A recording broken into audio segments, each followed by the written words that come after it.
রাজনীতির মাঠে নির্বাচনী প্রস্তুতিতে এবার নতুন নীতিতে হাঁটছে বাংলাদেশ জাতীয়তাবাদী দল বিএনপি। ত্রয়োদশ জাতীয় সংসদ নির্বাচন সামনে রেখে আসন ভিত্তিক একক প্রার্থী চূড়ান্ত করার প্রক্রিয়া চলছে দলটির অন্দরমহলে। এরই মধ্যে প্রায় ২৫০ আসনে শুরু হয়েছে একক প্রার্থীর নাম ঘোষণার তোড়জোড়। এরই মধ্যে ৬০টি আসনে অনেকটা নির্ভার বিএনপি।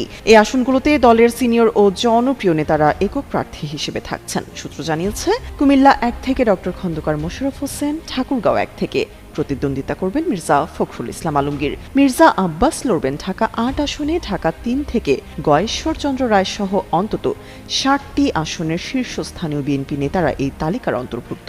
বাকি আসনগুলোর জন্য একক প্রার্থী চূড়ান্ত করার কাজ চলছে।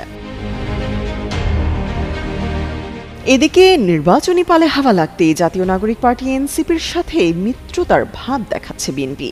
জানিয়ে এরই মধ্যে চর্চা শুরু হয়ে গেছে রাজনৈতিক মহলে।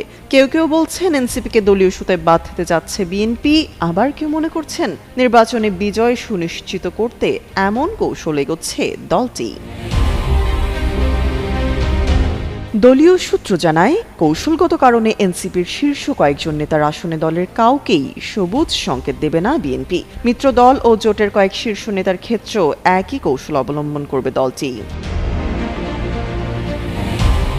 এদিকে চলতি মাসে অন্তত ২৫০টি আসনে একক প্রার্থীকে সবুজ সংকেত জানানোর প্রক্রিয়া চলমান। তফসিলের পর আনুষ্ঠানিকভাবে তাদের নাম ঘোষণা করা হবে হাইকমান্ড থেকে। ফোন কলের মাধ্যমে কয়েকটি আসনে একক প্রার্থীকে ইতোমধ্যে নির্বাচনী গণসংযোগের নামার বার্তা দেওয়া হয়েছে। গণমাধ্যমে দেওয়া এক সাক্ষাৎকারে বিএনপি মহাসচিব মির্জা ফখরুল ইসলাম আলমগীর বলেন, এবার চমক হিসেবে তরুণ প্রজন্ম ও নারীরা অধিক অগ্রাধিকার পাবেন, কারণ তারা এবার অনেক বেশি অ্যাক্টিভ। এদিকে সিনিয়র যুগ্ম মহাসচিব রুহুল কবির রিজভী নিশ্চিত করে বলেন, স্থানীয়ভাবে ব্যাপক জনপ্রিয় নতুন মুখও বেশ কয়েকটি আসনে দেখা যেতে পারে। তামান্না তাবাসসুম, যুগান্তর নিউজ।